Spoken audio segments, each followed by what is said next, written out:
ഈ HMPV ഇത്രയും Covid പോലെ തന്നെ നമുക്ക് പേടിക്കേണ്ട ആവശ്യമുണ്ടോ? HMPV വളരെ പുതിയൊരു വൈറസ് അല്ല. നേരത്തെ തന്നെ പല രാജ്യങ്ങളും ഇത് ഡിറ്റക്ട് ചെയ്തിട്ടുണ്ട്. US ഡിറ്റക്ട് ചെയ്തിട്ടുണ്ട്. ചൈനയിൽ നിന്ന് വന്നു എന്നുള്ളത് കൊണ്ട് ഇതിനെ പേടിക്കേണ്ട കാര്യമില്ല. പോസ്റ്റ് കോവിഡ് പ്രശ്നങ്ങൾ വരാറുണ്ടോ ഡോക്ടേഴ്സിന്? തീർച്ചയായിട്ടും ഉണ്ടല്ലോ. അപ്പോൾ ഈ വാക്സിൻ എടുത്തുകൊണ്ട് നമുക്ക് എന്തെങ്കിലും സൈഡ് എഫക്ട്സോ അല്ലെങ്കിൽ പ്രശ്നങ്ങളോ ഫ്യൂച്ചറിൽ വരാമോ? ചില സൈഡ് എഫക്ട്സുകളും ചില പ്രശ്നങ്ങളൊക്കെ വാക്സിനേഷൻ ഉണ്ട് എന്നുള്ളത് സത്യമാണ്. അപ്പോൾ അത് ശരിക്കും ഒരു ബിസിനസ് സ്ട്രാറ്റജിയിലോട്ട് മാറി പോയോന്ന് തോന്നുന്നുണ്ടോ? അത്രയ്ക്കും വലിയ ടെക്നോളജി ഉള്ള നാട്ടിൽ എന്തും കൊണ്ട് നമുക്ക് ക്യാൻസർ എന്ന് പറയുന്ന ഒരു രോഗത്തെ ടോട്ടലി ക്യാൻസർ ഫ്രീ ആക്കാൻ പറ്റുന്നില്ല? ക്യാൻസറിന്റെ കാരണം എന്താണ്? നമ്മുടെ ലൈഫ് സ്റ്റൈല്, ഫുഡ്. പിന്നെ ആരത് ഇറാഡിക്കേറ്റ് ചെയ്യണം? കാനാബിസ് അത് ശരിക്കും ക്യാൻസർ ക്യൂർ ചെയ്യുമോ? അത് നമ്മുടെ ബോഡിക്ക് നല്ലതാണോ? കാനാബിസിന് ചില മെഡിക്കൽ വാല്യൂസ് ഉണ്ട്, മെഡിക്കൽ റിസൾട്ട് ഉണ്ട്. അതിന് കൃത്യമായിട്ട് അതിപ്പോൾ യൂസ് ചെയ്യുന്നുമുണ്ട്. ഓൾറെഡി മെഡിസിനിൽ യൂസ് ചെയ്യുന്നതാണെങ്കിൽ എന്തുകൊണ്ട് നമുക്കത് ഡയറക്റ്റ് യൂസ് ചെയ്തുകൂടാ? Is whisky good for health? ശരിക്കും ഈ ഗ്ലൂട്ടാത്തയോൺ നമ്മളെ വെളുപ്പിക്കുമോ? ഇന്നലെ ഞാനൊരാളെ ഇപ്പോൾ ഇവിടുത്തെ ഒരു വലിയ സെലിബ്രിറ്റിയെ മീറ്റ് ചെയ്തു. അയാൾ ഗ്ലൂട്ടാത്തയോൺ എടുത്ത് അയാളുടെ ഇവിടെ മുഴുവൻ കറുപ്പായി. ശരിക്കും ഈ സെക്ഷൽ ഹെൽത്തിന് നമ്മുടെ ഒരു ഫുഡ് ഡയറ്റ് വലിയ മാറ്റർ ആണല്ലോ. 100%. ഇപ്പോൾ മെയിനായിട്ട് ഇത് ആണുങ്ങൾക്കാണ് ഇപ്പോൾ കണ്ടുവരുന്നത് സെക്ഷൽ ഇഷ്യൂസ്. ഇറക്ടൈൽ ഡിസ്ഫങ്ഷൻ ആണ്, ED ആണ്. അതിൻ്റെ കാരണം എന്താണ്? ഇത് ബ്ലോക്കാണ്. കാരണം ഏറ്റവും പ്രധാനപ്പെട്ട കാരണം നമ്മളുടെ റോങ് ഫുഡ് ഹാബിറ്റ്സ് ആണ്. ഡോക്ടർ, നമുക്ക് ഈ ഹണിമൂൺ എന്ന് പറയുന്ന പോലെ തന്നെ ബേബി മൂൺ എന്ന് പറഞ്ഞൊരു പരിപാടി ഉണ്ട്. ഇപ്പോൾ ശരിക്കും അത് പോസിബിൾ ആണോ? അത് ഓക്കെ ആണോ അങ്ങനെ ചെയ്യുന്നത്? 3 മാസം തൊട്ട് 7 മാസം വരെ അവർക്ക് നന്നായിട്ട് എൻജോയ് ചെയ്യാൻ പറ്റും. അവർ എൻജോയ് ചെയ്യണം. നമുക്കിഷ്ടമുള്ള രീതിയിൽ തന്നെ നമ്മുടെ കുട്ടിയെ നമുക്ക് ക്രിയേറ്റ് ചെയ്യാൻ പറ്റും എന്നുള്ളതാണ് നമ്മൾ പറയാം. ഇപ്പം തൈരും മീനും വിപരീത ഫുഡാണോ? അധിക നേരം ഇരിക്കുന്നത് പുകവലിക്ക് തുല്യമാണ്. ഏത് പോസ്റ്ററും ലോകത്ത് നിങ്ങൾ 40 മിനിറ്റ് കൂടുതൽ മെയിൻറ്റെയിൻ ചെയ്യാൻ പാടില്ല. അത് ബോഡിക്ക് ഓക്കെയാണ്, ലേറ്റായിട്ട് ഉറങ്ങുന്നതും ലേറ്റായിട്ട് എണീക്കുന്നതും. സിനിമ സ്വപ്നം കാണുന്നവർക്ക് Chavara film school, Kochi. Hello guys, മാറി വരുന്ന പല ലൈഫ് സ്റ്റൈൽ കാരണത്താൽ നമുക്ക് പല അസുഖങ്ങൾ, പല ബോഡി കണ്ടീഷൻസ് ആകാറുണ്ട്. ഇതിനെപ്പറ്റിയൊക്കെ സംസാരിക്കാൻ ഇന്ന് നമ്മളോടുള്ളത് ഒരു ഡോക്ടറാണ്. ആത്മാ വെൽനസിൽ നിന്ന് ഡോക്ടർ അഭിജിത്ത് കർമ്മ. നമസ്കാരം ഡോക്ടർ. നമസ്കാരം ഡോക്ടർ. നമുക്കിപ്പോൾ ഏറ്റവും രൂക്ഷമായിട്ട് നിൽക്കുന്ന ഒരു സാധനമാണ് HMPV വൈറസ്. അത് ശരിക്കും ഈ HMPV വൈറസ് COVID-19 പോലെ അത്രയും പ്രശ്നമുള്ളതാണോ? അങ്ങനെയില്ല. HMPV വളരെ പുതിയൊരു വൈറസ് അല്ല. അത് നമ്മളുടെ ചുറ്റും 10-20 വർഷം മുമ്പ് തന്നെ ഡിറ്റക്ട് ചെയ്തതാണ്. അത് ഈ കോവിഡ് പോലെ ഈ ജനിതക മാറ്റം കുറേയധികം തവണ വരുന്നു. കോവിഡിൻ്റെ ഒരു പ്രശ്നം അതായിരുന്നു, നമുക്കതിനെ പഠിക്കാൻ പറ്റാത്തതിൻ്റെ പ്രശ്നം. അങ്ങനത്തെ പ്രശ്നങ്ങളൊന്നുമില്ല. കഴിഞ്ഞ 10-20 വർഷമായിട്ട് അതിൻ്റെ ക്യാരക്ടറൊക്കെ ഒരുപോലെയാണ്. സോ അതിനെ നമുക്ക് ട്രീറ്റ് ചെയ്യാൻ പറ്റും. അതിന് കൃത്യമായ സ്റ്റഡീസും കാര്യങ്ങളൊക്കെ അതിനെപ്പറ്റി നടന്നിട്ടുണ്ട്. അതൊരു ഹൈലി ഡേഞ്ചർ വൈറസ് അല്ല. ഞാൻ പറഞ്ഞില്ല, ഇതിപ്പോൾ നമ്മൾക്കൊക്കെ പേടിയാവുന്നത് എവിടെ നിന്ന് വരുന്നു എന്നുള്ളത് കൊണ്ടാണ്. അത് ചൈനയിൽ നിന്ന് വന്നു. ഇപ്പോൾ ചൈനയിൽ നിന്ന് എന്ത് വന്നാലും നമുക്ക് പേടിയാണ്. അങ്ങനെ ചൈനയിൽ നിന്ന് വന്നു എന്നുള്ളത് കൊണ്ട് ഇതിനെ പേടിക്കേണ്ട കാര്യമില്ല.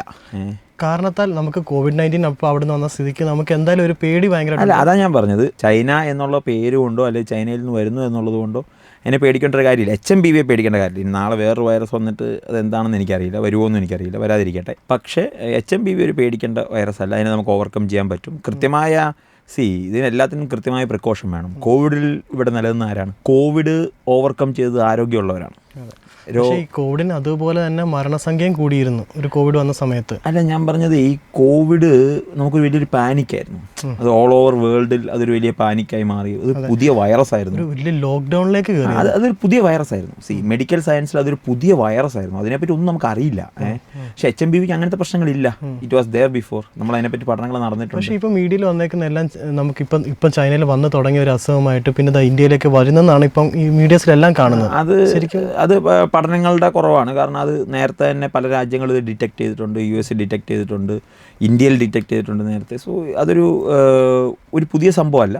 പിന്നെ ഇപ്പോൾ മീഡിയയിൽ എന്തൊക്കെ വരുന്നു എന്നുള്ളതല്ലല്ലോ, നമുക്ക് റിയാലിറ്റിയിൽ അതിനെപ്പറ്റി പഠനങ്ങൾ വന്നിട്ടുണ്ട്. അതൊരു റിസ്കി അല്ലെങ്കിൽ ഒരു ലൈഫ് ത്രെട്ടണിങ് വൈറസ് ആയിട്ട് നമുക്ക് കാണേണ്ട കാര്യമില്ല ഇപ്പോൾ. പക്ഷേ ഈ ഏജ് അതിനെ മാറ്റർ. കാരണം ഇപ്പം വന്നേക്കുന്ന ഒരു 8 മാസം പ്രായമുള്ള ഒരു കൊച്ചിനാണ്. അതായത് പ്രായം കുട്ടികൾക്കാണ് ഇത് വരാൻ കൂടുതൽ സാധ്യത എന്നുള്ളതാണ് സത്യം. ആർക്കും വരാം, കുട്ടികൾക്ക് മാത്രം വരാൻ സാധ്യതയുള്ളതാണ്. പക്ഷേ ചില വൈറസിന് ചില ക്യാരക്ടറൈസേഷൻ ഉണ്ട്. അപ്പോൾ ഇത് കുട്ടികൾക്ക് വരാനുള്ള ടെൻഡൻസിയാണ്. റിസ്ക് ഫാക്ടേഴ്സ് ആയിട്ട് വരുന്നത് കുട്ടികളാണ് കൂടുതലും. പക്ഷേ എനിക്ക് ഒരു കാര്യം ഇതിനകത്ത് ഈ മീഡിയ വഴി എല്ലാം വരുമ്പോൾ നമുക്ക് പേടിക്കേണ്ട ഒരു കാര്യം, ഈ HMPV ഇത്രയും പേടിക്കേണ്ട ആവശ്യമുണ്ടോ? കോവിഡ് പോലെ തന്നെ നമുക്ക് പേടിക്കേണ്ട ആവശ്യമുണ്ടോ? ഇല്ല എന്നുള്ളത് തന്നെയാണല്ലോ. ഇല്ല, അത് കോവിഡ് പോലെ പേടിക്കേണ്ടതിന് കാരണം ഇതാണ്, ഇതൊരു പുതിയ വൈറസ് അല്ല. 2, ഇതിൻ്റെ ജനിതക സ്വഭാവം കോവിഡ് പോലെ മാറിക്കൊണ്ടിരിക്കുന്നില്ല. കഴിഞ്ഞ 10-20 വർഷം ഇത് കണ്ടുപിടിച്ചപ്പോൾ തൊട്ടുള്ള അതിൻ്റെ ക്യാരക്ടേഴ്സ് സെയിമാണ്. സോ അതിനെപ്പറ്റിയുള്ള പഠനങ്ങൾ കൃത്യമാണ്, അതിനുവേണ്ടിയുള്ള മരുന്നുകൾ കൃത്യമാണ്, സോ ട്രീറ്റബിൾ ആണ്. അതൊരു ലൈഫ് ത്രെട്ടണിങ് അല്ല എന്നേ ഉള്ളൂ. അപ്പോൾ നാളെ ഇനി വേറൊരു വൈറസ് വന്ന് ചൈനയിൽ നിന്ന് വരുന്നത് അത് നമുക്കറിയില്ല. പക്ഷേ ഇത് ചൈനയിൽ നിന്ന് വന്നു എന്നുള്ളതുകൊണ്ട് നമ്മൾ പേടിക്കേണ്ട എന്നേ ഉള്ളൂ, അത്രേ ഉള്ളൂ.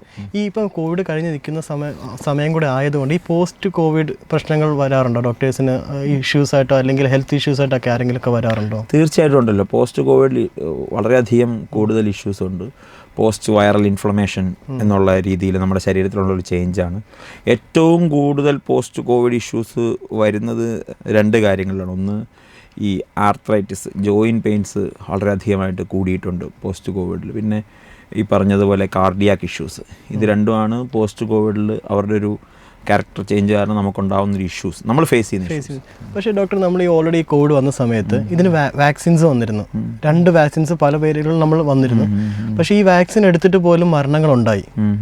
അപ്പോൾ ഇത് എന്തുകൊണ്ടായിരിക്കും? അപ്പോൾ ഈ വാക്സിൻ എന്താണ്? അപ്പോൾ ഈ വാക്സിൻ എടുത്തുകൊണ്ട് നമുക്ക് എന്തെങ്കിലും സൈഡ് എഫക്ട്സോ അല്ലെങ്കിൽ പ്രശ്നങ്ങളോ ഫ്യൂച്ചറിൽ വരാമോ? അല്ല, വാക്സിൻ ഇപ്പോൾ ചില സൈഡ് എഫക്ട്സ് ഉണ്ടെന്ന് അവർ തന്നെ മെഡിക്കൽ സയൻസ് തന്നെ ഇപ്പോൾ പുറത്തു വിടുന്നുണ്ടല്ലോ. 1 year 2 year ശേഷമാണ് അവർ പറയുന്നത്. അല്ല, അതാണ് ഞാൻ പറഞ്ഞത്. അതൊരു വലിയൊരു ഡിബേറ്റബിൾ സബ്ജക്റ്റാണ്. കാരണം ആ സമയത്ത് വാക്സിനേഷൻ ആവശ്യമായിരുന്നു വെച്ചാൽ ആവശ്യമായിരുന്നു. എന്തിനാന്ന് വെച്ചാൽ അതൊരു മെൻ്റൽ പവർ നൽകാൻ വേണ്ടിയാണ് പലപ്പോഴും വാക്സിനേഷൻ യൂസ് ആയത്. അല്ലാതെ അതിന് വേറെ രീതിയിലല്ല. ഇപ്പം എന്തായിരുന്നു, ഞാനൊക്കെ ഓർക്കുന്നുണ്ട് കോവിഡിൻ്റെ സമയത്ത് വാക്സിൻ എടുക്കണം, വാക്സിൻ എടുത്താൽ എന്ത് സംഭവിക്കും, വാക്സിൻ എടുത്താൽ കോവിഡ് വരത്തില്ല എന്നാണ് ആദ്യം പറഞ്ഞത്. പിന്നീട് വാക്സിൻ എടുത്തവർക്ക് ആ കോവിഡ് വരുന്ന കണ്ടപ്പോൾ നമ്മൾ കേട്ടത് വാക്സിൻ എടുത്താൽ കോവിഡ് വരും പക്ഷെ നമുക്ക് ആശുപത്രി പോകേണ്ടി വരത്തില്ല എന്നാണ് കേട്ടത്. പിന്നീട് ഈ കോവിഡ് വാക്സിൻ എടുത്തവർ ആശുപത്രി പോയപ്പോൾ എന്താ നമ്മൾ കേട്ടത്, അവർക്ക് സീരിയസ് ആവില്ല എന്നാണ് നമ്മൾ കേട്ടത്. പിന്നെ ഈ വാക്സിൻ എടുത്തവർക്ക് തന്നെ കുറച്ച് സീരിയസ് ആയി കോവിഡിൻ്റെ ഇഷ്യൂസ് വന്നപ്പോൾ പറഞ്ഞത് അങ്ങനെ വാക്സിൻ എടുത്തവർ മരിക്കില്ല എന്ന് നമ്മൾ കേട്ടു. പിന്നെ അതിൽ നിന്ന് കുറച്ച് പേര് മരിച്ചപ്പോൾ എല്ലാവർക്കും വാക്സിൻ എഫക്റ്റ് ആവണമെന്നില്ല, ചിലർക്കായിരിക്കും വാക്സിൻ.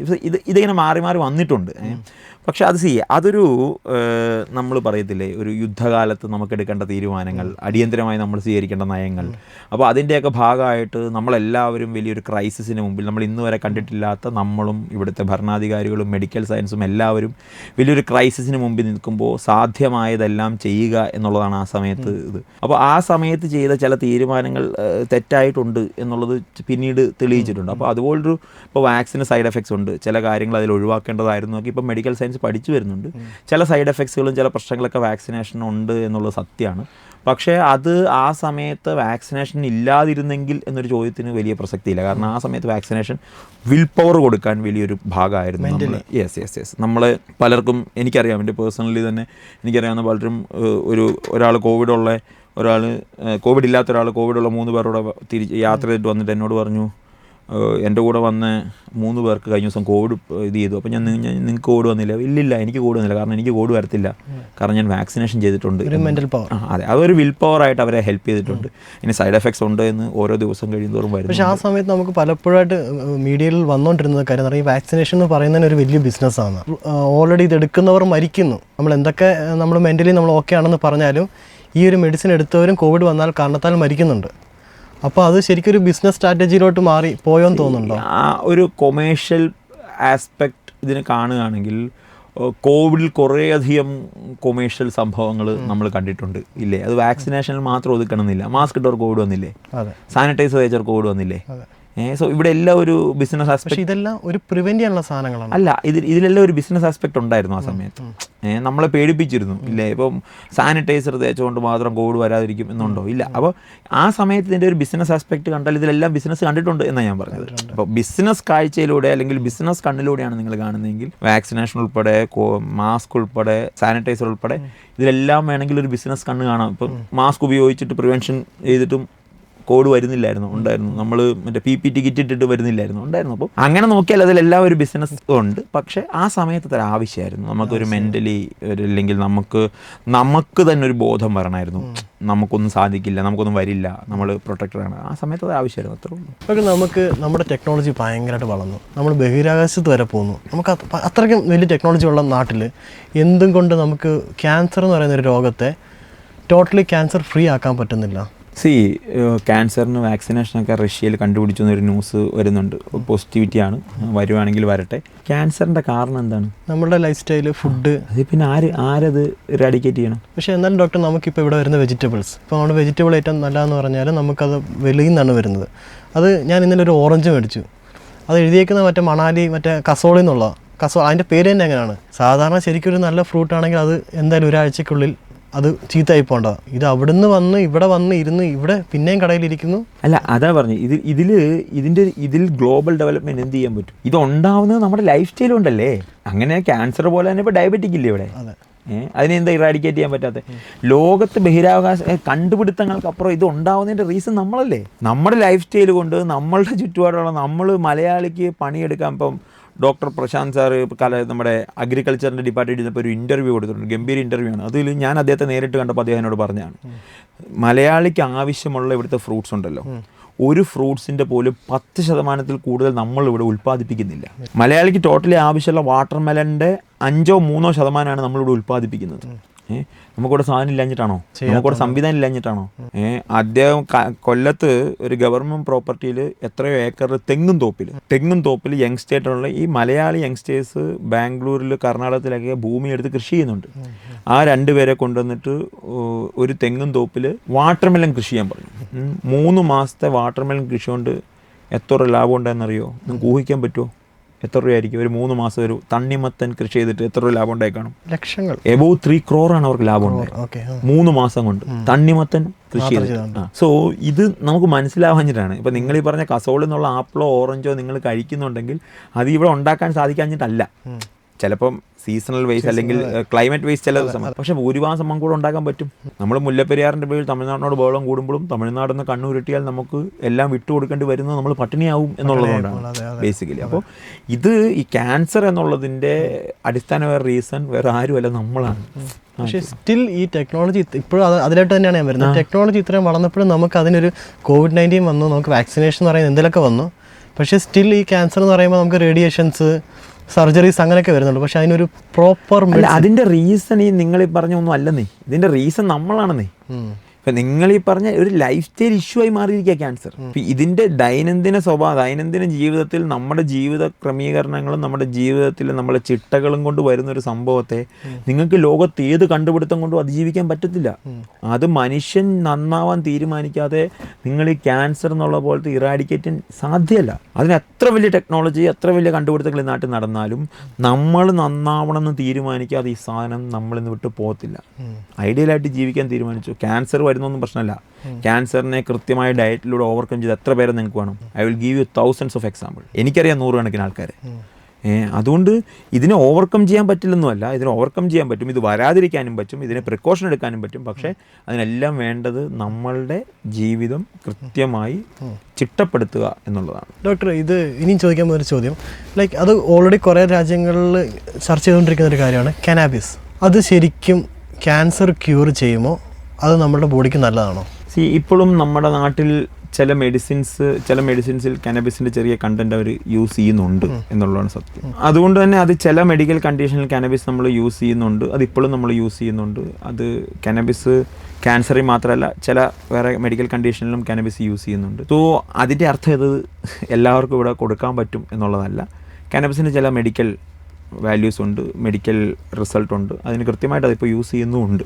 അത് മെഡിക്കൽ യൂസിൽ ഇപ്പോഴും അത് പല രാജ്യങ്ങളിലും ഇന്ത്യയിലും പല മെഡിസിനിലും അത് യൂസ് ചെയ്യുന്നുണ്ട്. അല്ല doctor, out of the box ചോദിക്കുവാണെങ്കിൽ ശരിക്കും ഈ മദ്യം എന്ന് പറയുന്ന സാധനം നമുക്ക് ബോഡിക്ക് അത്രയ്ക്ക് ഡേഞ്ചറാണ്. പക്ഷേ ഈ കാനബിസ് എന്ന് പറയുന്ന സാധനം ലൈക്ക് നമുക്ക് നാച്ചുറലി ഉണ്ടാകുന്ന ഒരു പ്രൊഡക്റ്റാണ്. അപ്പം ഇത് ശരിക്കും ഇത് നിരോധിക്കേണ്ട ഏതാണ്?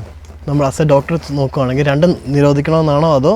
അല്ല, മദ്യവും ഈ പറഞ്ഞ ഒരു ഓവർ യൂസ് വരുന്നതിനോട് എനിക്ക് യോജിപ്പില്ല. പക്ഷേ ഇപ്പോൾ നമ്മുടെയൊക്കെ സർക്കാരുകൾ ഇതിനെ സപ്പോർട്ട് ചെയ്യുന്ന ഒരു പക്ഷേ അവരുടെ സാമ്പത്തിക സ്ഥിതി എന്നുള്ളത് കൊണ്ടൊക്കെ ആയിരിക്കുമല്ലോ. അതുകൊണ്ട് ഇത് രണ്ടും ഹെൽത്തിന് നല്ലതാണ് എന്നൊരു അഭിപ്രായം എനിക്കില്ല. അത് രണ്ടും അത്ര എൻകറേജ് ചെയ്യപ്പെടേണ്ട സംവിധാനമോ സാധനമോ ആണെന്നുള്ള അഭിപ്രായവും എനിക്കില്ല. മദ്യവും തീർച്ചയായിട്ടും ഒഴിവാക്കിയാൽ നല്ലതാണ് എന്നുള്ള അഭിപ്രായമാണ് എനിക്കുള്ളത്. ഡോക്ടർ അപ്പം പറഞ്ഞ് കനാബിസ് നമുക്ക് മെഡിസിൻസിലൊക്കെ ഓൾറെഡി യൂസ് ചെയ്യുന്നുണ്ടെന്ന് പറയുന്നത്. ഓൾറെഡി മെഡിസിനിൽ യൂസ് ചെയ്യുന്നതാണെങ്കിൽ എന്തുകൊണ്ട് നമുക്കത് ഡയറക്റ്റ് യൂസ് ചെയ്തുകൂടാ? തീർച്ചയായിട്ടും. അത് എന്താണെന്നറിയോ, നമ്മൾ വളരെ ചെറിയ കണ്ടൻറ്റിൽ ഡിപ്പെൻഡ്സ് ഓൺ ദെയർ കണ്ടീഷൻ, ഏത് കണ്ടീഷനാണെന്ന് നോക്കിയിട്ടാണ് നമ്മൾ ഈ മെഡിസിനിൽ അത് യൂസ് ചെയ്യുന്നത്. അതെങ്ങനെയാണ് നമുക്ക് പബ്ലിക്കിലേക്ക് കൊടുക്കാൻ പറ്റുക? അത് ഏത് രൂപത്തിൽ, ഏത് വിഷയത്തിൽ, ഏത് ശരീരത്തിൻ്റെ അവസ്ഥയിലാണ് അത് ഉപയോഗിക്കേണ്ടതെന്ന് മെഡിക്കൽ സയൻസ് പറയുന്ന പോലെ ഒരിക്കലും പബ്ലിക്കിലേക്ക് ഇത് കൊടുത്തിട്ട് നിങ്ങളൊക്കെ ഇത് യൂസ് ചെയ്തോളൂ എന്ന് പറയാൻ പറ്റില്ലല്ലോ. അങ്ങനെ കുറേ സംഭവങ്ങളുണ്ട്. നമ്മൾ വിഷാംശമാണെന്ന് ചിന്തിക്കുന്ന കുറേയധികം കെമിക്കൽസ് നമ്മുടെ മെഡിസിനിൽ പലയിടത്തും യൂസ് ചെയ്യുന്നുണ്ട്. അത് കാനബിസ് മാത്രമല്ല, നമ്മൾക്ക് അല്ലാതെ നമ്മൾ എടുക്കാൻ പാടില്ലാത്ത കുറേയധികം കെമിക്കൽസ് നമുക്ക് ഈ മെഡിസിനിൽ പല രൂപത്തിൽ യൂസ് ചെയ്യേണ്ട ആവശ്യകതയുണ്ട്. അതിനൊന്നും അർത്ഥം മെഡിക്കലി യൂസ് ചെയ്യുന്ന എല്ലാ കെമിക്കൽസും നാളെ തൊട്ട് നമുക്ക് എന്നാൽ നിങ്ങളെല്ലാവരും ഇത് ഉപയോഗിച്ചോളൂ എന്ന് പറഞ്ഞ് കൊടുക്കാനല്ലല്ലോ. അത് ഡിപ്പെൻസ് ആണ്. ആ ശരീരത്തിൻ്റെ കണ്ടീഷൻ ഏതാണെന്നുള്ളത് നമുക്ക് മെഡിക്കലി പ്രൂവ് ചെയ്ത് കൊടുക്കേണ്ട സിംറ്റംസിലും പ്രശ്നങ്ങളിലും കൊടുക്കേണ്ടത് ഒരിക്കലും പബ്ലിക്കലി അവൈലബിൾ ആക്കുക എന്നുള്ളത് പോസിബിൾ അല്ല. അതിനകത്ത് ഡോക്ടർ സപ്പോർട്ട് ചെയ്യുന്നില്ല. ഇല്ല. ഡോക്ടർ, അതുപോലെ തന്നെ ഒരു question, is whisky good for health എന്ന് വെച്ചാൽ നമുക്കൊരു ഡെയിലി ഒരു 2 അടിക്കുന്നത് നല്ലതാണോ? അങ്ങനെ അഭിപ്രായം ഇല്ല. ഡെയിലി 2 അടിക്കുന്നത് നല്ലതാണ് എന്നൊരു അഭിപ്രായം ഒരിക്കലും ഇല്ല. ആൽക്കഹോൾ കൺസപ്ഷൻ ഒരു സമയത്തും അല്ല ഒരു രീതിയിലും അതിനെ അനുകൂലിക്കാനൊന്നും സാധ്യമല്ല. പക്ഷേ ഈ പറഞ്ഞാൽ വൺസ് ഇൻ എ വൈൽ നിങ്ങളൊരു ആൽക്കഹോൾ കൺസപ്ഷൻ എടുത്തതുകൊണ്ട് നിങ്ങൾക്ക് വലിയ രോഗങ്ങളിൽ നിങ്ങൾക്ക് അങ്ങനെ പ്രശ്നങ്ങൾ ഉണ്ടാവണമെന്നില്ല. കൃത്യമായി നിങ്ങൾ ഡയറ്റും എക്സസൈസൊക്കെ ചെയ്ത് ഇങ്ങനെ നമ്മൾ ഫുഡൊക്കെ കഴിച്ച് കഴിഞ്ഞാൽ രാത്രി ഒരു പെഗൊക്കെ അടിക്കുകയാണെങ്കിൽ വിസ്കൊക്കെ അടിക്കുകയാണെങ്കിൽ ഡൈജഷൻ നല്ലതാണെന്ന് ഞാൻ കേട്ടിട്ടുണ്ട്. അതൊക്കെ അങ്ങനെ പലതും ഉണ്ടെന്നേ. അങ്ങനെ അത് കഴിക്കാനോ അല്ലെങ്കിൽ അത് കുടിക്കാനോ താല്പര്യപ്പെടുന്നവർക്ക്, അല്ലെങ്കിൽ അത് ഇപ്പം ഞാൻ പറയട്ടെ, സിഗരറ്റ് വലിക്കുന്നവർക്കെല്ലാം ക്യാൻസർ ഉണ്ടോ? ഇല്ല. മദ്യപിക്കുന്ന എല്ലാവർക്കും ഫാറ്റി ലിവർ ഉണ്ടോ? ഇല്ല. എന്ന് വെച്ച് നമുക്ക് പറയാൻ പറ്റുമോ മദ്യപിക്കുന്ന ആർക്കും ഫാറ്റി ലിവർ വരില്ല, അല്ലെങ്കിൽ സിഗരറ്റ് വലിക്കുന്നവർ ക്യാൻസർ വരില്ല? See, always it's not a good habit.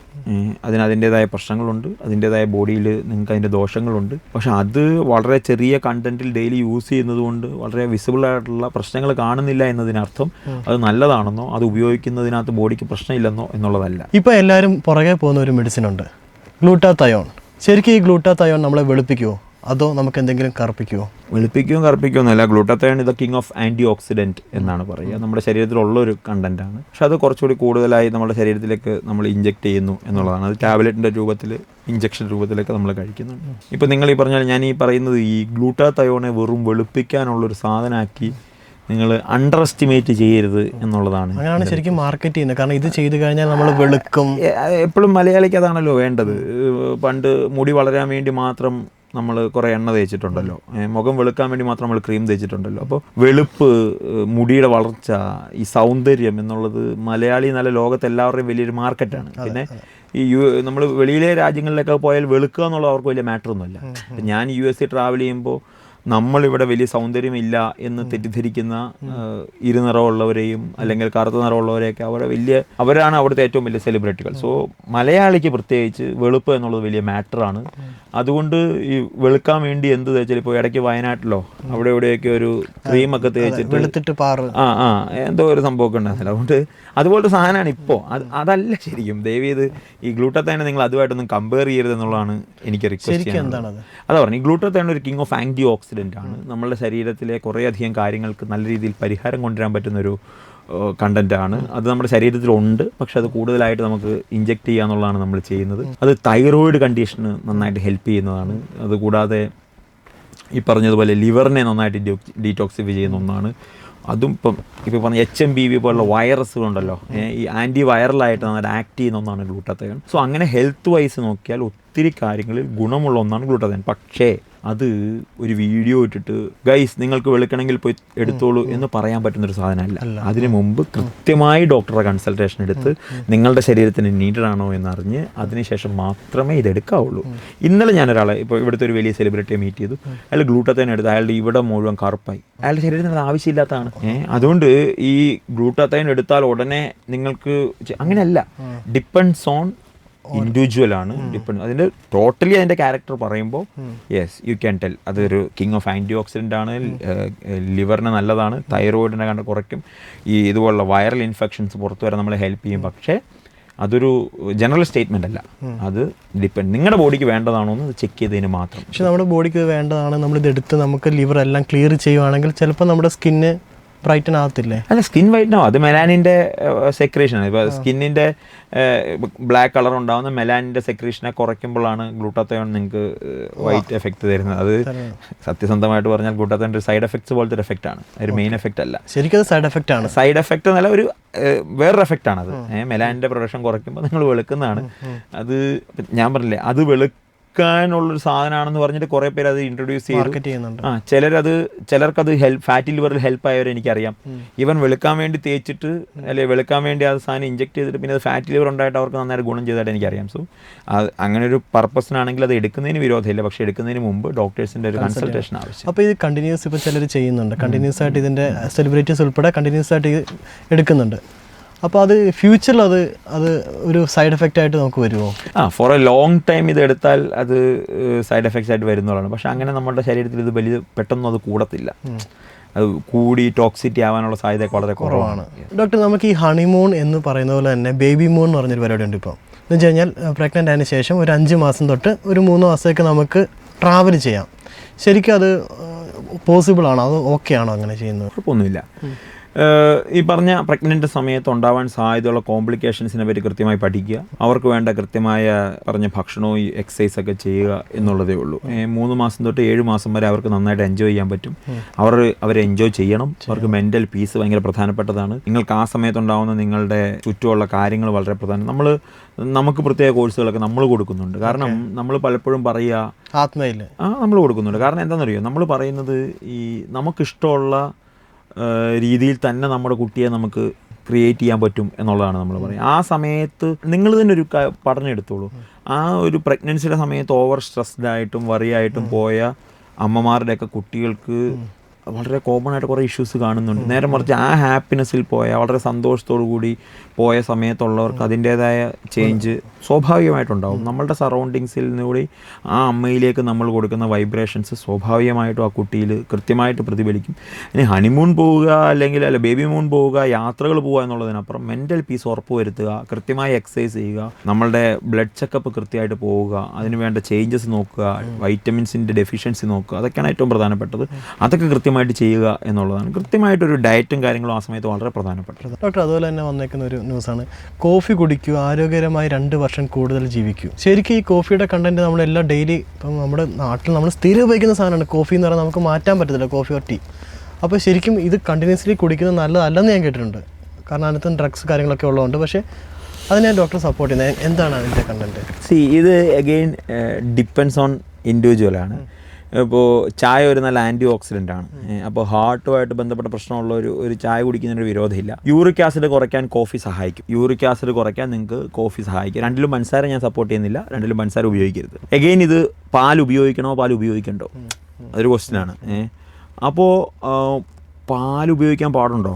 പണ്ട് നമ്മുടെ പാൽ ഉപയോഗിക്കായിരുന്നു. നമുക്ക് നമ്മുടെ പശുവും പാൽ നല്ലതായിരുന്നു. പുല്ലൊക്കെ കഴിച്ച് ഉണ്ടാവുന്ന നല്ല ഫാറ്റുള്ള നമ്മളെ ഒറിജിനൽ പശുവും പാൽ കുടിച്ചാൽ നിങ്ങൾക്ക് പ്രശ്നമൊന്നുമില്ല, അതിനോട് എനിക്ക് വിരോധമില്ല. പക്ഷേ ഇന്നിപ്പോൾ നമ്മളിരിക്കുന്ന കൊച്ചിയിൽ നിങ്ങൾക്ക് എത്ര ഉറപ്പിൽ ഏത് പാൽ യൂസ് ചെയ്യാൻ പറ്റും? പാസ്ചറേഷൻ പോലുള്ള പല മെത്തേഡുകൾ നടക്കുന്നു. ഇപ്പോൾ പശുവിന് കൊടുക്കുന്ന ഫുഡ് ഏതാണെന്ന് നമുക്കോ പശുവിനോ പോലും അറിയാത്തൊരു കാലത്ത് പണ്ടുണ്ടായിരുന്ന പ്യുവറായിട്ടുള്ള കൗ മിൽക്കിനെ അടുത്ത് വെക്കാൻ പോലും പറ്റാത്ത പ്യുവറായിട്ടുള്ളൊന്നും കിട്ടാത്തപ്പോൾ നമുക്ക് പാൽ ഉപയോഗിക്കണോ വേണ്ടയോ എന്ന് പറയാൻ സാധ്യമല്ല. പിന്നെ അഗെയിൻ നിങ്ങളീ പറഞ്ഞ നല്ല coffee powder without sugar use ചെയ്യുന്നത് യൂറിക് ആസിഡ് കണ്ടീഷന് നല്ലതാണ്. ചായ ഒരു ആൻറ്റി ഓക്സിഡൻസ് ആണ്. സോ അതെല്ലാം ഡിപ്പെൻഡ്സ് ഓൺ കണ്ടീഷനാണ്. പക്ഷേ അപ്പോൾ നമ്മളിങ്ങനെ വരുന്ന സമയത്ത് ഈ പ്രോട്ടീൻ പൗഡേഴ്സ് നമ്മളിപ്പം പലരും പാലിലാണ് ചേർത്ത് കുടിക്കുന്നത്. അതിനെന്തെങ്കിലും റിയാക്ഷൻസോ കാര്യങ്ങളോ എല്ലാം ഉണ്ട്? അല്ല, തീർച്ചയായിട്ടും. ഞാൻ പറഞ്ഞില്ലേ, ഈ പാല് എന്നുള്ളത് നിങ്ങൾക്ക് ഉപയോഗിക്കണോ വേണ്ടയോ എന്നുള്ളത് നിങ്ങളുടെ ചിന്തയാണ്. പാല് നല്ല പശുവും പാല് കൃത്യമായി പുല്ലൊക്കെ കഴിച്ചുള്ള പശുവിൻ്റെ കൃത്യമായിട്ടുള്ള പാല് ശരീരത്തിന് പ്രശ്നമൊന്നുമില്ല. പക്ഷേ ആ പാല് നിങ്ങൾക്കിപ്പോൾ കിട്ടുന്നുണ്ടോ? ആ പാലാണെങ്കിൽ വിരോധമില്ല. അല്ലാതെയുള്ള കെമിക്കലൈസ്ഡ് ആയിട്ടുള്ള ഒന്നിനെയും ഒരു ഹെൽത്തി എന്നുള്ള കൂട്ടത്തിൽ കൂട്ടാൻ സാധ്യമല്ല. അതുണ്ടാകുന്ന പ്രശ്നങ്ങൾ വളരെ വലുതാണെന്ന്. ആണുങ്ങൾക്ക് ഉണ്ടാകുന്ന പ്രശ്നങ്ങൾ വലുതാണ്. ഇപ്പോൾ ഞാൻ പറയട്ടെ, ഇപ്പോൾ ഈ നമ്മളുടെ നാട്ടിൽ കൂടി വരുന്നൊരു പ്രശ്നമാണ് സെക്ഷൽ ഇഷ്യൂസ്. സ്ത്രീകളും പുരുഷന്മാരും അതിൽ ഏറ്റവും കൂടുതൽ ഇഷ്യൂസ് ഇപ്പോൾ ഫേസ് ചെയ്യുന്നത് പുരുഷന്മാരാണ്. എന്താണ്? അവരുടെ ഈ റോങ് ഫുഡ് ഹാബിറ്റ്സ് ആണ്. റിഫൈൻഡ് ആയിട്ട് ഓയിൽസ് ഉപയോഗിക്കുന്ന ഫുഡ് ഐറ്റംസ് ഒത്തിരി കഴിക്കുന്നു. അപ്പോൾ അതിൽ നിന്ന് അവർക്കുണ്ടാകുന്ന ഇഷ്യൂസ്. ഇതിനെല്ലാം ഞാൻ പറഞ്ഞില്ലേ, ഈ ഇന്നത് നല്ലത് ഇന്നത് ചീത്ത എന്നല്ല, മറിച്ച് നമ്മളുടെ ശരീരം എന്താണോ ഡിമാൻഡ് ചെയ്യുന്നത് അതിനനുസരിച്ച് അത് കൊടുക്കുക എന്നുള്ളതാണ്. ശരിക്കും ഈ സെക്ഷൽ ഹെൽത്തിന് നമ്മുടെ ഒരു ഫുഡ് ഡയറ്റ് വലിയ 100%. അതല്ല ഞാൻ പറഞ്ഞു. സെക്ഷൽ പ്രശ്നങ്ങൾ ഉണ്ടാവുന്നതിൻ്റെ ഇഷ്യൂസ് എന്താണ്? ഇപ്പോൾ മെയിനായിട്ട് ഇത് ആണുങ്ങൾക്കാണ് ഇപ്പോൾ കണ്ടുവരുന്നത് സെക്ഷൽ ഇഷ്യൂസ്. അതിനകത്തൊരു പ്രശ്നം എന്ന് പറഞ്ഞാൽ ഇപ്പോൾ ഇറക്റ്റൈൽ ഡിസ്ഫങ്ഷനാണ്, ED ആണ്. അതിൻ്റെ കാരണം എന്താണ്? അത് ബ്ലോക്കാണ്. അങ്ങോട്ടുള്ള സർക്കുലേഷൻ കൃത്യമാവാതെ അത് ബ്ലോക്ക് ആവുകയാണ്. സർക്കുലേഷൻ ബ്ലോക്ക് ആവുകയാണ്. അപ്പോൾ അതിനെന്താ കാരണം? എന്താണ്? കാരണം പലതാണ്. കാരണം ഏറ്റവും പ്രധാനപ്പെട്ട കാരണം നമ്മളുടെ റോങ് ഫുഡ് ഹാബിറ്റ്സാണ്. ഈ പറഞ്ഞ റിഫൈൻഡ് ഓയിൽ യൂസ് ചെയ്യുന്ന, നമ്മൾ യൂസ് ചെയ്യുന്ന സ്നാക്സ്, KFC പോലുള്ള കാര്യങ്ങൾ, അങ്ങനെയുള്ള ഈ അതിൽ യൂസ് ചെയ്യുന്ന പ്രൊഡക്ട്സിൻ്റെ ഓവർ യൂസാണ് ഈ ബ്ലോക്കേജിനുള്ള കാരണം. പിന്നെ എൻഡോത്തിലൽ ഡിസ്ഫങ്ഷനാണ്, അത് ED ആണ്. So erectile dysfunction is equal to endothelial damage. അതും ED is equal to ED എന്നാണ് മെഡിക്കലി പറയുക. അപ്പോൾ അതൊരു പ്രശ്നമാണ്. അത് നമ്മുടെ ഫുഡ് ഹാബിറ്റ്സ് നിന്ന് വരുന്ന പ്രശ്നമാണ്. സോ ഈ കറക്റ്റായിട്ടുള്ള ഫുഡ് ഹാബിറ്റ്സ് ആണ് ഇതിനെയൊക്കെ കറക്റ്റ് ചെയ്യാനുള്ള മാർഗ്ഗം. അപ്പോൾ 100% നമ്മുടെ സെക്ഷൽ ലൈഫും നമ്മുടെ ഫുഡ് ഹാബിറ്റ്സുമായിട്ട് ഡയറക്റ്റ്ലി റിലേറ്റഡ് ആണ്. അത് ഇൻഡയറക്റ്റ്ലി അല്ല, വെരി ഡയറക്റ്റ്ലി റിലേറ്റഡ്. അപ്പോൾ ഈ ED വന്ന ഒരാൾക്ക് ശരിക്കും നമ്മുടെ ലൈഫ് സ്റ്റൈൽ നന്നാക്കി കഴിഞ്ഞാൽ, ഫുഡ് ഹാബിറ്റ്സ് നന്നാക്കി കഴിഞ്ഞാൽ അത് ശരിയാകുമോ? ആ ലൈഫ് സ്റ്റൈൽ ഇഷ്യൂസ് കറക്റ്റ് ചെയ്താൽ ഒരു 50-50% ED പ്രശ്നങ്ങൾ നമുക്ക് ഒഴിവാക്കാൻ സാധിക്കാറുണ്ട്. പിന്നെ എഗെയിൻ അവരുടെ ഏജൊക്കെ മാറ്ററാണ് കേട്ടോ. അവരുടെ പ്രായം മാറ്ററാണ്, അവരുടെ മറ്റ് ഹെൽത്ത് കണ്ടീഷൻസ് മാറ്ററാണ്, ഡയബറ്റിക് പോലുള്ള അവരുടെ ലൈഫ് സ്റ്റൈൽ ഇഷ്യൂസ് മാറ്ററാണ്, അതെല്ലാം മാറ്ററാണ്. പക്ഷേ ED എന്നുള്ള പ്രശ്നം നമുക്ക് പരിഹരിക്കാൻ പറ്റാറുണ്ട്. അത് കൃത്യമായിട്ട് ലൈഫ് സ്റ്റൈൽ മെയിൻറ്റെയിൻ ചെയ്യാൻ പരിഹരിക്കാൻ പറ്റാറുണ്ട്. അല്ല ഡോക്ടറെ, ഇപ്പോൾ നമ്മുടെ യൂത്തിൻ്റെ ഇടയ്ക്ക് കണ്ടുവരുന്നൊരു കാര്യമാണ്, നമ്മൾ ലേറ്റായിട്ട് ഉറങ്ങുന്നു, ലേറ്റായിട്ട് എണീക്കുന്നു. ശരിക്കും ഐഡിയലി പറയുന്നത് നമ്മളൊരു 7 to 8 hours ഒക്കെ നമുക്ക് ഉറക്കം കിട്ടണമെന്ന് പറയുന്നുണ്ട്. അപ്പോൾ നമ്മൾ ലേറ്റായിട്ട് ഉറങ്ങുമ്പോൾ നമുക്ക് ആ ഒരു ഉറക്കം കിട്ടുന്നുണ്ടെങ്കിൽ അത് ബോഡിക്ക് ഓക്കെയാണ്, ലേറ്റായിട്ട് ഉറങ്ങുന്നതും ലേറ്റായിട്ട് എണീക്കുന്നതും? ഡിപ്പെൻഡ്സ് ഓൺ സിറ്റുവേഷൻസിൽ നിങ്ങൾ ലേറ്റായിട്ട് ഉറങ്ങുന്നതും നമ്മൾക്ക് സാഹചര്യം ഉണ്ടായിട്ടും നമ്മൾ ലേറ്റായിട്ട് ഉറങ്ങുന്നതും തമ്മിൽ വ്യത്യാസമുണ്ട്. സർക്കാഡിയം റിതം, ബയോളജിക്കൽ ക്ലോക്ക് എന്നൊക്കെയാണ് ഈ ബ്രെയിനിൻ്റെ ഈ ആക്ടിവിറ്റിയെ പറയുക. നമ്മളുടെ ഡേ സെറ്റ് ചെയ്യുന്ന ഒരു ആക്ടിവിറ്റിയാണിത്. ഐഡിയലി എപ്പോഴും നമ്മൾ കൃത്യമായ സമയത്ത് ഉറങ്ങുക, സൂര്യോദയത്തിന് മുമ്പ് എഴുന്നേൽക്കുക എന്നൊക്കെ പറയാൻ എപ്പോഴും ശരീരത്തിന് ഏറ്റവും ഗുണമുള്ളത്. ചെയ്യാൻ പറ്റുന്ന സമയത്തിൽ അത് ചെയ്യുക എന്നുള്ളതാണ് ചെയ്യേണ്ടത്. പിന്നെ സാഹചര്യങ്ങളുണ്ട്. ഇപ്പോൾ നിങ്ങൾക്ക് ഷിഫ്റ്റ് ഉണ്ട്, നിങ്ങൾക്ക് ജോലിയുണ്ട്, നിങ്ങളൊരു US കമ്പനിയിലാണ് വർക്ക് ചെയ്യുന്നത്.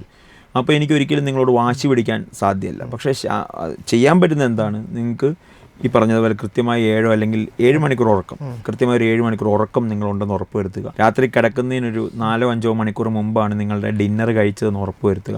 ഇങ്ങനെയുള്ള ബേസിക് കാര്യങ്ങളാണ് നമുക്ക് അവരോട് റിക്വസ്റ്റ് ചെയ്യാൻ സാധിക്കുകയുള്ളൂ.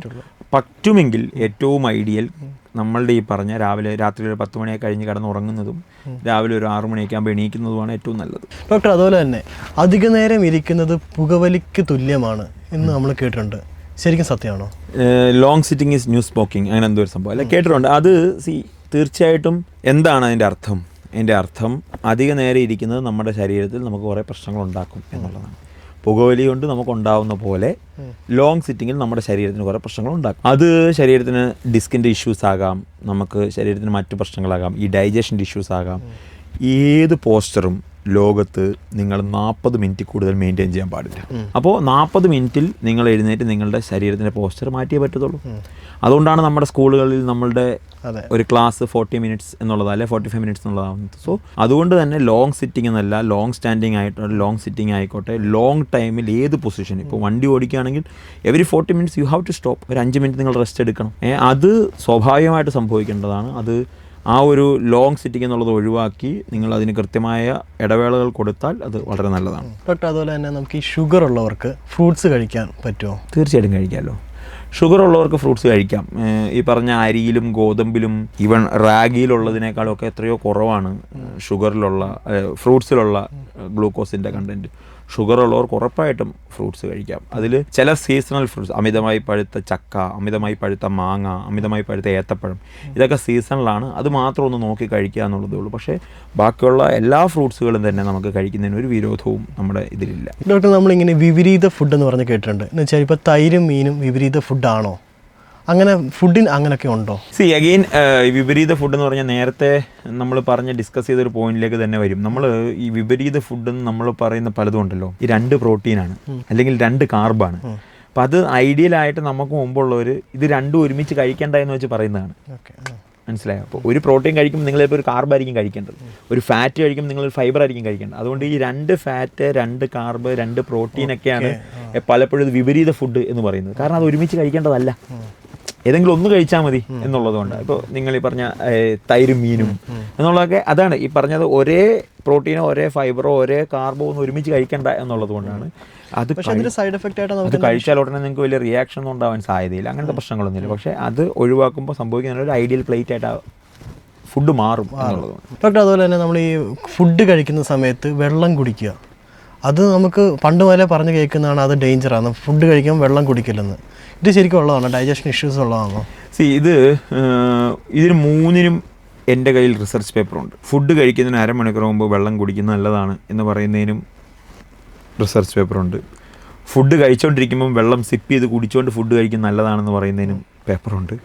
ഫുഡ് കഴിച്ചതിന് ശേഷമാണ് നമ്മൾ വെള്ളം കുടിക്കേണ്ടത് എന്ന് പറയുന്നതിനും നമുക്ക് റിസർച്ച് പഠനങ്ങൾ നടന്നിട്ടുണ്ട്. അപ്പം ഇതൊരു വലിയ ഡിബേറ്റബിൾ സബ്ജക്റ്റാണ്. പക്ഷേ നമ്മളെപ്പോഴും ഐഡിയലി നമ്മൾ പറയുക, ഭക്ഷണം കഴിച്ചതിന് ശേഷം ഒരു 5 മിനിറ്റ് കഴിഞ്ഞ് വെള്ളം കുടിക്കാവുള്ളൂ. അതാകുമ്പോൾ ഡൈജഷന് കുറച്ചുകൂടെ ഹെൽപ്ഫുൾ ആണ് എന്നുള്ളതാണ് കുറച്ചുകൂടി പഠനങ്ങൾ പറയുന്നത്. സിനിമ സ്വപ്നം കാണുന്നവർക്ക് ചാവറ ഫിലിം സ്കൂൾ, കൊച്ചി.